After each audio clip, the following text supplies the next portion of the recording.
नमस्कार साथियों, मैं सुशील पांडे स्वागत करता हूं आप सबका अपने इस अड्डे एसपी पाठशाला पे, जहां पे हम फिजिक्स की पागलपंथी को स्टार्ट किए हुए हैं। और फिजिक्स की पागलपंथी में आज मैं एक और क्वेश्चन लेकर आया हूं जो काफी इंटरेस्टिंग है, जो हम सबसे जुड़ा हुआ है और कहीं ना कहीं हम सबको प्रभावित भी करता है। अक्सर बहुत से लोगों को मैंने देखा है कि उन्हें बारिश का मौसम बहुत पसंद होता है और वास्तव में बारिश बहुत फायदेमंद भी होती है हमारी पृथ्वी के लिए, फसलों को होने के लिए बहुत जरूरी होती है। लेकिन मेरे दिमाग में बहुत बार एक क्वेश्चन आया कि यार बारिश जो है वो कैसे होती है, बारिश होने का जो पूरा प्रोसेस है वो कैसे होता है।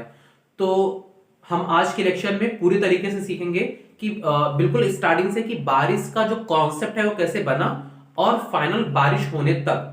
तो चलिए स्टार्ट करते हैं। इसके लिए सबसे पहले मैं आपको बताऊं कि साइंस की लैंग्वेज में इसे जल चक्र कहा जाता है, यानी कि पृथ्वी से जल को उठाना, वापस बारिश होके वापस पृथ्वी पे चले आना।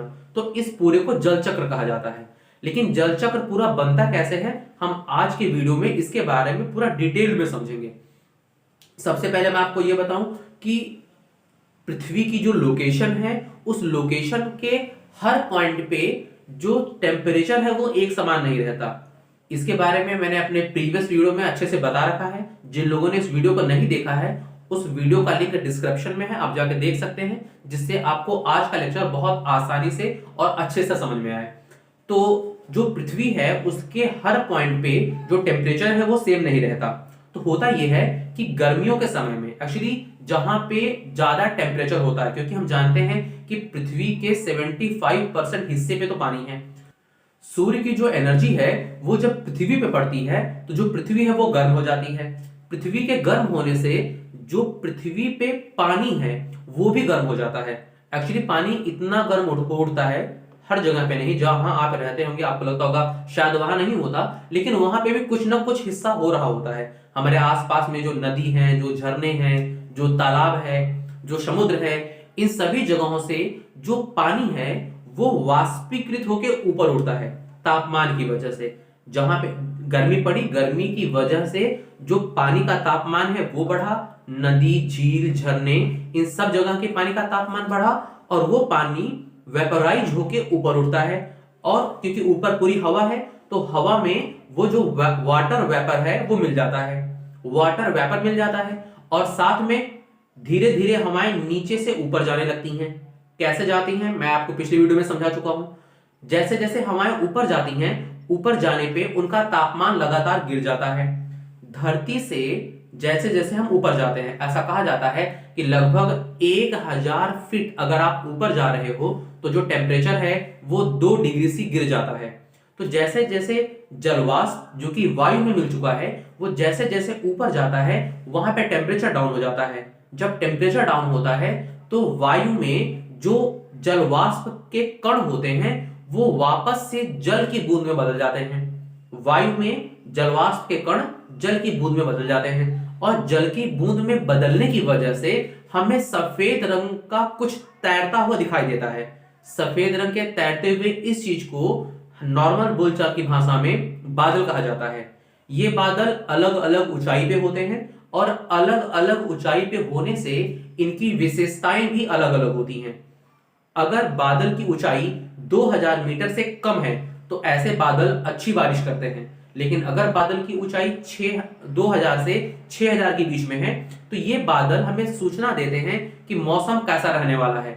अगर बादल घने और भूरे कलर के हैं तो बताता है कि तूफान या फिर चक्रवात आ सकते हैं।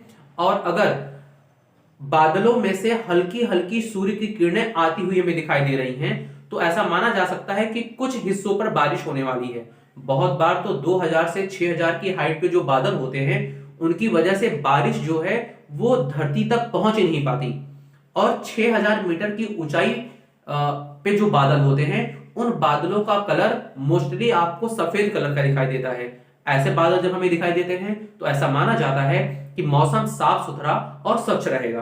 तो चलिए अब समझते हैं कि बारिश कैसे हुई। बादल बनने का प्रोसेस समझ में आ गया, बादल बन गया।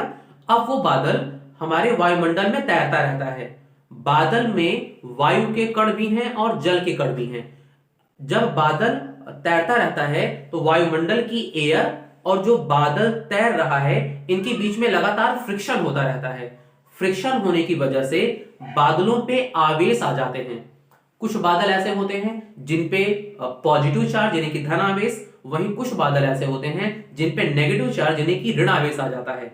और जब ये बादल तैरते रहते हैं तो जब किसी एक बादल के सामने कोई रुकावट आती है, जैसे कि कोई पहाड़ वगैरह, या फिर एक बादल के पास में से कोई दूसरा बादल जा रहा होता है, शायद एक ही दिशा में या उसकी विपरीत दिशा में, तो ऐसा होने पर उन बादलों के विपरीत आवेश होने की वजह से एक बादल दूसरे बादल के पास आ जाता है, क्योंकि एक बादल पे धन आवेश है, दूसरे बादल पे ऋण आवेश है, इनके बीच में आकर्षण होता है और ये पास आ जाते हैं। जब ये पास आ जाते हैं तो इलेक्ट्रॉन, जो धन आवेश और ऋण आवेश है, इनमें इलेक्ट्रॉन बहुत तेजी से बहने लगता है और इलेक्ट्रॉन के बहुत तेज बहने की वजह से बादलों में विद्युत ऊर्जा का प्रवाह होने लगता है, जो हमें बिजली की जो कड़कड़ाहट के रूप में, या बिजली हम उसको नॉर्मल बोलचाल की भाषा में बोलते हैं, वैसा हमें दिखाई देता है। और जब ये बिजली बादलों में तैरने में चलने लगती है तो तापमान बहुत ज्यादा बढ़ जाता है, और तापमान बहुत ज्यादा बढ़ने की वजह से जो वायु के कण थे उसमें जो जल की बूंद एकत्र हुई थी, वो जल की बूंद जो कि संघनित हो चुकी थी, वो अब इस तापमान की वजह से तुरंत अलग हो जाती है, और अलग होती है तो वही बूंदें जो है वो धरती पे आती हैं, जिन्हें बारिश कहा जाता है। तो उम्मीद करता हूं कि ये वीडियो आपको बहुत आसान और अच्छा लगा होगा, आपको समझ में आया होगा और आपके लिए कहीं ना कहीं ये बेनिफिशियल होगा। अगर इसी प्रकार और इंटरेस्टिंग फैक्ट आप जानना चाहते हैं, आप अपने सराउंडिंग की घटनाओं को लॉजिकल वे में समझना चाहते हैं, तो आप हमारे साथ जुड़े रहें और देखते रहें फिजिक्स की पागलपंथी इन एसपी पाठशाला।